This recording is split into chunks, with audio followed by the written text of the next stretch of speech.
What is going on, Badger fans? Welcome to Locked On Badgers. I'm your host, Ryan Herrings. Great show today. John Garcia Jr. is coming on. We're going to talk about Luke Fickell, recruiting from a national perspective. What is he bringing to Madison? Who might be some players he targets? We got a bunch of awesome stuff to talk about today. Locked On Badgers, let's go. You are Locked On Badgers, your daily podcast on the Wisconsin Badgers. Part of the Locked On Podcast Network, your team every day. What is going on, everybody? Welcome to Locked On Badgers, your team every day. I really do truly appreciate you tuning in. I am Ryan Herrings, your host. Today's show is brought to you by BetOnline. BetOnline has you covered this season with more props, odds, and lines than ever before. BetOnline, where the game starts. And we're going to jump into it. We're going to bring John Garcia Jr. on, Sports Illustrated recruiting director, Locked On's college football recruiting insider. And John, there's a lot that has changed since we've talked recently. We were talking, what's Jim Leonhard going to potentially do? What's this mean? What's that mean? And boom, Wisconsin hires Luke Fickell. What does this mean for Luke? What is Luke Fickell from a national recruiting standpoint? What is he bringing to Madison as a recruiter and as his staff that he builds?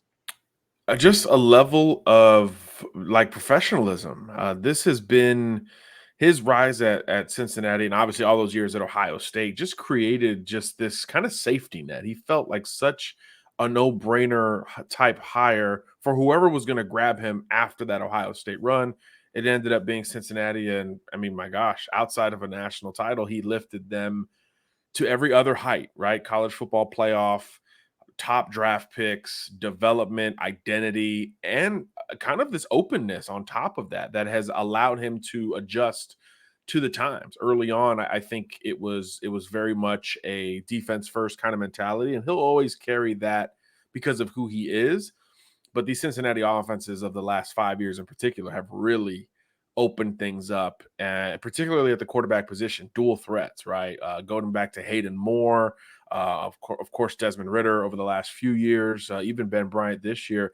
That's really where I think the CEO-ness of Luke Fickell has shown its true colors, and his success has been a constant despite what a lot of great coaches deal with, a lot of turnover, right? A lot of great assistant coaches in and out of there up at UC. So I think it says a lot about his floor, but his ceiling as well, because he has shown the ability to adjust while still playing to his players' strengths and creating an identity based off of that, as opposed to, hey, I'm Luke Fickell, I'm going to do what I do, and that's it, which, over the years has been proven to not work in college football. And Wisconsin fans, of course, are privy to some of that, I would imagine, under previous regimes. So it's both a breath of fresh air, but also like a confident, relatively safe hire. And I think from Fickell's perspective, it's fascinating, right? Every year he's the first name in all these coaching carousel hot boards and all of those things. And look, when Notre Dame came open last year, it felt like, okay, this was going to be when he moved, right? This was going to be, Fickell had just hit the playoff with Cincinnati. This was the time. Get back, stay in the Midwest and go from there. And it didn't happen. It didn't happen. So for him to take that leap of faith elsewhere in I guess, Big Ten country, for lack of a better phrase, I think that says a lot about what Fickell thinks of Wisconsin, which is really, we don't never talk about that. But I think he feels like there's such a high ceiling there because, God knows how many opportunities he's had over the last 5 years. So to take this one at this time, I think it says a lot about Fickell's confidence in Wisconsin just as much as it says about Wisconsin's confidence in Fickell. One of the things we talked about a lot is Wisconsin's brand carries a lot of weight. Wisconsin offer means quite a bit with their consistent winning, playing in the Big Ten. I feel like in a way you still have that brand power, but now adding a coach like Luke Fickell, what does that do for recruiting nationally to open some eyes or open some new avenues for maybe potential skill players? The combination of success, youth, and experience that Fickell brings is like, it's the trifecta, right? There's really not an area of the country now that Wisconsin won't have the ability to contend. Doesn't mean you're just going to hit the ground running and everything's going to be smooth, but his name and that recent success in particular, everybody who follows the sport even casually knows Luke Fickell was in the playoff last year. There's just not a lot of coaches who can say that at this stage, even though we're 7-8 years into the playoff itself. There's still a small group of coaches who have truly been there and done that. So I think that was really the last step in his resume build at Cincinnati before moving on. So that's going to create cachet because it hasn't missed the marks thereafter. You know, if you're a program who has great success, but it doesn't translate to the NFL, or if you're a great program that has success that doesn't contend with high level programs in recruiting, then it's more niche, right? Think of Boise State back in the day. Think of some of these other programs where it feels a little bit more niche, where it's like you're not developing first round picks and winning all at the same time as this fun Cinderella school. Well, at Cincinnati, he's been able to do all of those things. It's been at the highest level. And by the way, from a recruiting standpoint, just factual, we've ranked, this is our fourth class or third class coming to a close here at Sports Illustrated. They've been the top G5 class every single cycle that we have broken this thing down. And they were in our top 25 as the only group of 5 schools until this December update, where obviously Cincinnati has lost, I think, 6 or 7 recruits from this class, which I think that tells you how much weight Luke Fickell brings on the recruiting trail, because those kids who are decommitting from Cincinnati originally picked them over Big Ten schools, over other Power 5 programs. So again, all of that says a lot about what he has done, and it's like we're getting updates on that perception seemingly every day as another Cincinnati kid decommits. Yeah, one of the interesting things for me, and you kind of hit on parts of this, but I wanted to kind of maybe articulate it into one sentence, is a lot of people feel like this is Wisconsin taking a hard, sharp turn away from their culture, right? You had in-house Jim Leonard, the Wisconsin guy, and now Wisconsin, I've seen the comparison. Don't become Nebraska. Don't forget who you are. To me, it feels like, and I'm really curious from you on a national perspective, that Fickell seems kind of like a Wisconsin type of coach who just hasn't been at Wisconsin. He believes in player development, tough defense. Like, he's a Midwestern guy. It doesn't feel like it's a giant departure from Wisconsin culture. Right. Just because you hadn't gone there doesn't mean you don't fit. You think of some of these great coaching staffs, and for every Kirby Smart that did kind of go there and go through that, there's a Dabo Swinney that was just a tangent away in a similar culture, and it kind of worked out when he got to his head coaching post there at Clemson, right? So it has worked in a multitude of ways, and again, it just, that success translates. It's really, there's not a whole lot of examples of guys who go G5 to P5 with that level of success that experience the back end of it, the negative end of it. So I think, again, it just feels like he's a fit culturally, certainly philosophically. He brings you that we want an identity, we want to be physical, we want to do it the right way, but we're also modern and up to date with everything that's going on at the same time. So we understand, hey, the quarterback needs to be mobile. We need to push the ball down the field. We need to recruit at this certain level of expectation. So it feels like a blend. And I think you put it in a great way. Obviously not as one-to-one as Jim Leonard, but kind of the next best thing in that regard. But elsewhere, it brings you, again, just this safety to me, this clarity of, okay, Wisconsin's going to be fine. It's just a matter of how soon. Is this a 1-year thing? Is this a 2-year thing where all of a sudden Wisconsin's back to threatening for double-digit wins in how the new look Badgers will present? That's exciting times, man. We're going to take a quick break here from our friends, but coming up next with John Garcia, we are going to get into maybe some players that Luke Fickell might be targeting, or the Badgers now might be targeting to bring over with them, as well as what's his ceiling at a Power 5 program as a recruiter. We're going to get into that next on Locked On Badgers with John Garcia. But first, today's show is brought to you by our good friends over at BetOnline. BetOnline remains the #1 source for all your sports betting needs and information. It's the best space I use to get all my sports coverage, from golf, baseball, basketball, football, hockey, esports, racing. It's all there. I do live in-game betting plus futures betting. If you always listen to this show, I have people clowning me now, but y'all know I got money on the Suns to win the finals. I got money on the Niners to win the Super Bowl. Those are my teams. I bet with my heart, not my head. But I use BetOnline to do those things.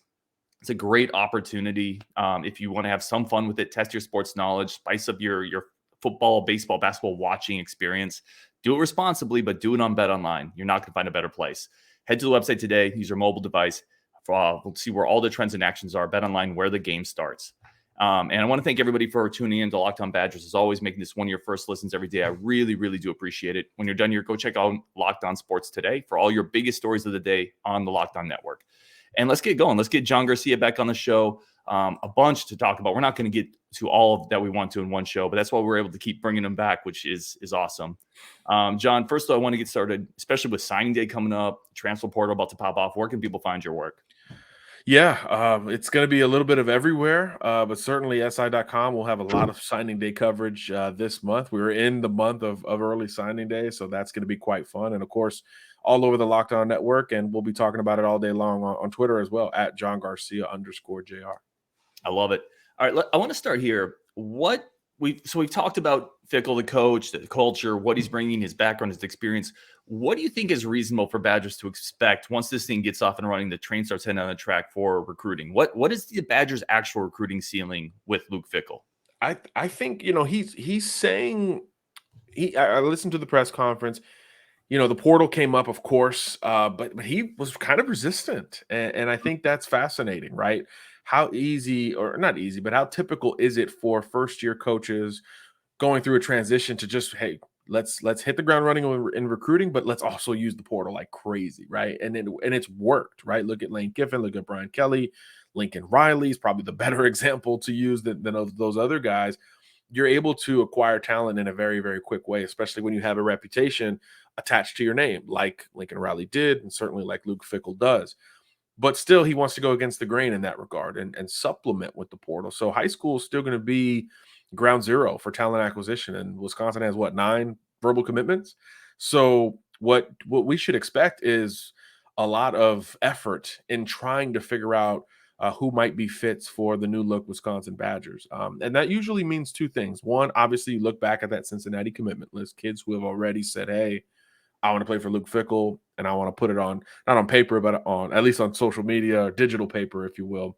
And then 2, guys who are either under the radar or on the bubble, right? I mean, Cole LaCrue was that for a very long portion of the recruiting process. So a couple more guys like that. Use your staff to find out who slipped through the cracks, who are the senior risers, who are those who have athletic profiles but maybe don't have the technique to play at Ohio State or Michigan or one of those schools at this time. Go find those and develop them. That sounds like exactly what Fickell wants to do. So there'll be a supplemental process even in the high school ranks here over the next weeks and months. So it means all the eggs aren't in the December 21st basket for the early signing period.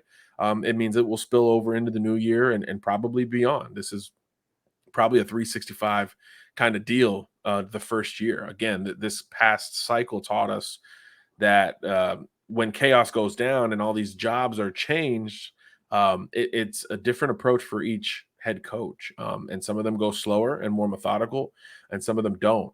So there's really no one way to do it, but it sounds like he wants to go old school, very much high school dependent. So I would expect Wisconsin by February, by the traditional signing period, to have a semblance of an entire recruiting class. That's 20 plus recruits with balance, built, I would imagine, based on his history, built from the inside out, which fits the Big Ten to a T. So that's what I would expect over the next few months. In the short term, it's about identification. Who are you going to target? That's a big step one, but that's certainly where you got to walk before you run. Yeah, and then once we really get this going, so we see he puts his staff together, and to your point, it's kind of crazy right now, right? The signing period is coming up. But in the next couple of years, and I know stars don't mean everything. As a Badger fan, I know that more than most, right? We built our program on 2- and 3-star guys predominantly. But do you think top 20, top 25-ish type recruiting classes, is that a spot that Badger fans should be thinking about now when you have a guy coming in that really emphasizes recruiting and has that name value? Absolutely. Absolutely. I think top 20 should eventually be the expectation. But look, again, at Cincinnati, he was at a top 25 clip without hesitation in terms of every single cycle, despite all the nuances, all the changes that have affected recruiting, right? The portal, NIL, the one-time transfer rule, COVID, the extra pandemic year, everything has presented an opportunity to slow down that type of coach and that type of school in the recruiting game, yet it hasn't. So I do think that eventually the expectation should be top 25 classes where you are contending more with, the big boys in the league, right? And right now, obviously, Michigan, Ohio State, Penn State, it's the same schools that we all know and follow. Now you have to contend with those as opposed to making it so hyper regional and focusing on those that are more traditional rivals like your Iowas and your Minnesotas. That's what we always talk about on this show. No disrespect to those programs, but you bring in Luke Fickell to contend with the Buckeyes and the Wolverines, not so much the Hawkeyes and the Gophers. Yeah, you're making Badger fans happy hearing those words, man. They're going to go and follow you on Twitter now, hearing that stuff kind of get you hyped up. Let's talk about Cole LaCrue, because he feels like a type of a quarterback that would fit into a Fickell system, right? A little more dual threat, a little bit more improvisational. He actually mentioned he sees himself as a little bit of a Desmond Ridder type of guy after talking to Luke Fickell. What do you think there? Well, I think it's important for both of those parties to know where they stand on their side and how the other guy feels about them. And it looks like each has been able to establish that. Anytime there's a coaching transition, my recruiting brain goes to, what about the quarterback? Like Auburn just hired Hugh Freeze, but they took a quarterback commitment before that point. I don't know how that's going to work out. Well, Wisconsin, we know LaCrue's in. We know Fickell has told him, according to the kid, that he wants to stick with him in this class and kind of build around him and kind of use him as an extension of the coaching staff to help piece this class together in December, January, even into February. So I think that's really cool. It's a great story where there's continuity between the last staff and this staff in terms of that desire to develop. And he's a great, example of that type of recruit. And he's important, right? He's the quarterback. So if you talk to receivers and running backs and linemen, having that player on board is really critical. I think athletically and skill set wise as a quarterback, he certainly fits more of what Cincinnati has done versus what Wisconsin has done over the last few years. He plays, like you said, more of that off script game. He can play in the pocket as well. He's got good athleticism to him, and his best ball's ahead. That sounds a lot like the eval for Desmond Ridder and Hayden Moore and Ben Bryant and some of these other players that Fickell has brought in and developed. So I think that's going to be a great start to this process because now those kids know where they stand. So doesn't mean they won't grab another quarterback or try to. So that will be fascinating to see because you need arms. The offense will change. You need players that fit what you want to do, even if they are to be developed, which is a common misconception. So I think it's a great start for both parties. And personally, just happy to see it. Happy to see it for the kid who got over that hump, got that Big Ten offer that he'd been waiting for, jumped on it, and now is going to be able to hold on to it 20 days before he can make it official. Yeah, I mean, I had the same thought. It would have been really, just from a personal standpoint, kind of heartbreaking to see him get that offer after fighting for it, and a new coach comes in, and not really no fault of the new coach, but then have that offer yanked away. It would have been tough to see that. By the way, Cole LaCrue playing for a Colorado State championship this weekend as well. He's in the 4A final. So if people watching this or listening to this show want to go check that out, cheer him on. That's going to be fun to see. Coming up next on Locked On Badgers with John Garcia, we're going to take a look at some of the players that potentially Wisconsin could target and vice versa. Those players may target Wisconsin as well. That works both ways. That's coming up next on Locked On Badgers with our friend John Garcia. Thank you, everybody, for keeping tuned to Locked On Badgers. Your first stop every day. Really do appreciate it. We're just continuing to talk about the big seismic news of Luke Fickell coming in, recruiting ramifications. And, John, I mean, this is kind of obvious. Anytime a coach shifts, all eyes look at commit lists, right? And, I mean, it's kind of unfortunate if you're the school getting rated. It's kind of exciting if you're the school getting the coach. Badger fans have been on both sides of it. Bielema left kind of right after a Big Ten championship game many, many years ago. So we've been on both sides of this. Who are some players that we should look at from the Cincinnati list that feel like a possibility here? Well, look, Ryan, they had a top 25 class in hand. So that means it was voluminous. It was balanced. It had a little bit of everything within it. I guess the low-hanging fruit is the quarterback, right? I mean, I kind of hinted at it earlier. Brody Drogosh is a Michigan kid. So he grew up in Big Ten country who really fell in love with the philosophy of the Bearcats down there at Cincinnati. And you talk about different.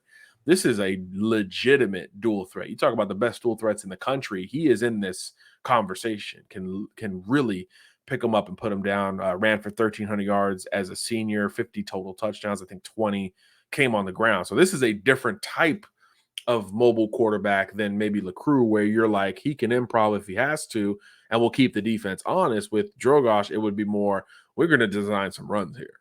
for him. So it's a different dynamic in that regard.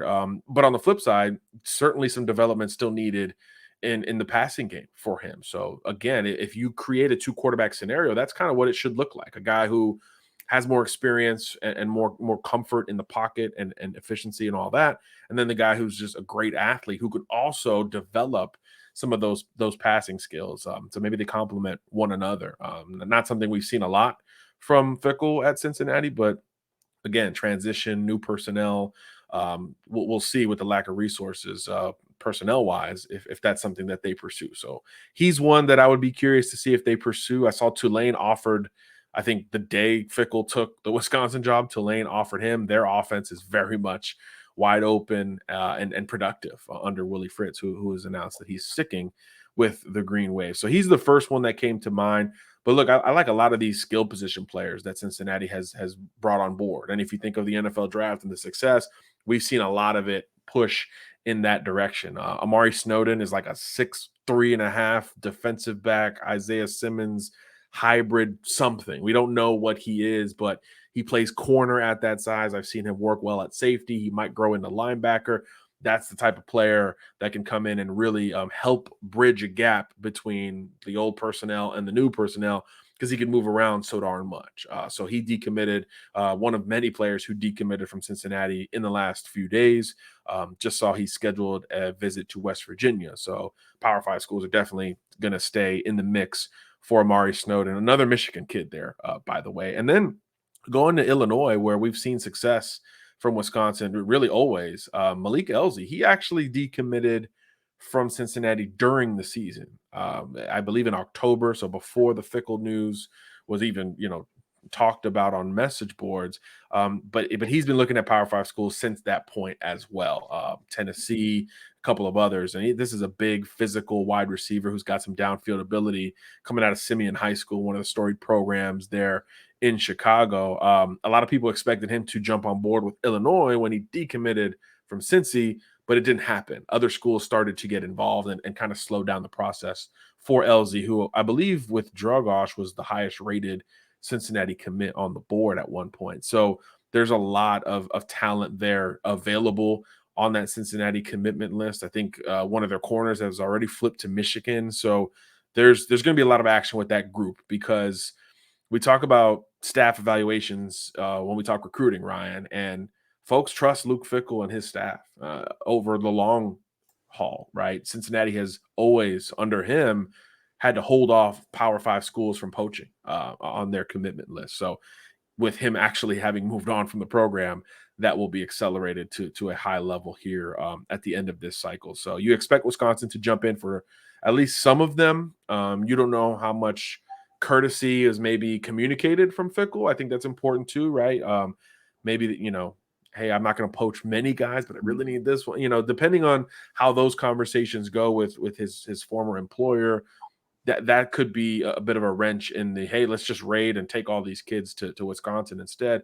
It never works that seamlessly. So that's something to keep in mind as well. But again, it's about winning and talent acquisition, and Luke Fickell has understood that in a great way. So I would imagine some of those kids are targets at Wisconsin here going forward. Yeah, and listen, you certainly hit on the I would call them the money spots for Wisconsin, right? You hit on a quarterback, a receiver, a corner, all spots that typically Wisconsin needs a little help at. And I did want to, you brought it up at the end, but I did want to expand on that a little bit.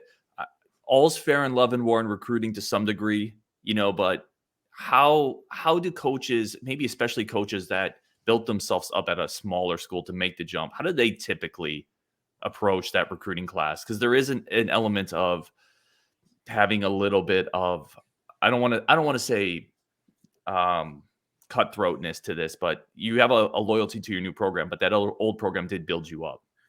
Yeah, it works both ways. Typically, you see some action with the former commits or even players, right? Let's not ignore that. Cincinnati players could be portaling to Wisconsin here. You'll see some of that, but yeah, it's never a bunch. It's never like, hey, 10 kids who are committed to one school are now headed to the other. I think one of the more polarizing examples of that was Lincoln Riley. There were a lot of Oklahoma targets, commits, and current players that made the move with him. And so that one was a little bit more extreme, but most of these transitions, when you go, let's be honest, when you go from good school to good school, you can't bring them all with you. There's just not enough availability there. So I think you'll see some nice gestures from Fickell. It won't be in a complete raid, at least for Wisconsin. Other schools and how they come in, that's fair game. But I don't see Wisconsin bringing in 7 former Cincinnati commitments before this December 21st. I don't think it'll be something like that. So you got to play the game a little bit, right? So I think it'll be well received on both ends. I don't think he's going to burn a bunch of bridges from that place. He obviously turned down a bunch of jobs to stay there, so it clearly is something that's important to him. Great stuff, man. And we're going to continue talking about this, especially as we get closer to monumental times for you. I hope you get coffee ready for this December push here. Yes, sir. Always. But yeah, we appreciate it, John. I appreciate everyone tuning in, Locked On Badgers, taking the listen. As always, go follow John and all the incredible work he does, especially as signing days coming up. You're going to get smarter for it. And somebody that we rely on a lot for this type of information and insight. So on Wisconsin, a bunch more to talk to. I'm going to talk to y'all tomorrow, and I'm going to let John go, and we'll continue talking about the big news on Wisconsin.